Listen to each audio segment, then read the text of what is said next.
السلام عليكم خوتي خواتاتي المتابعين.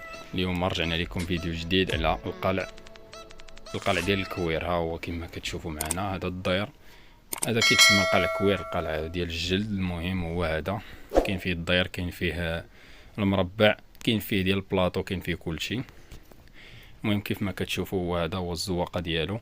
هذا كيدير 200 كيدير 350 درهم سولد. هذا عوض 380 درهم، كيدير غير 350 درهم. ودابا غندوزو نوريوكم الدير. هو هذا الشكل ديالو كيفاش داير. نوريكم المربع دابا. المربع راه هو فيه السولد. اليوم العوته ديال بصح. ومرحبا بكم عندنا الا بغيتو تجيو.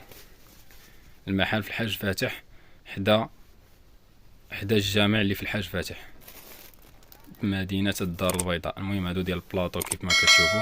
ها هو الناب المربع. ناب المربع كيدير 230 درهم، وفي محلات اخرى راه كيوصل حتى ل 250 درهم. هذا هو هذا الشكل ديالو، راه فيه اللوينات، فيه شكيلات، وكاينه الكميه تبارك الله ما شاء الله. اللي بغى شي حاجه مرحبا. ها هو كيف ما كتشوفوا الشكل ديالو. راه كاين ديال البلاطو، كاين كلشي. المهم غنخليكم التصاور ديالهم في الاخر ديال الفيديو باش تشوفوهم. ها هو دابا ندوزو نوريكم الشكل ديالو من التحت.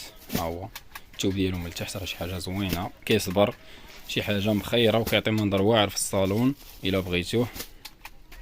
ها هو هذا 350 درهم. وإلا بغيتو حتى المانطه راه مرحبا بكم، راه كاين عندنا المانطه حتى هي. المهم هما التصاور اللي قلت لكم. ها هو ديال البلاطو، الالوان ديالهم، الزواقات راه مختلفين، كاين كلشي. وقت اللي جيتو تلقاو هادشي موجود. مرحبا بكم. واللي ما دارش اشتراك يدير اشتراك ويفعل الجرس باش يوصلوا الجديد.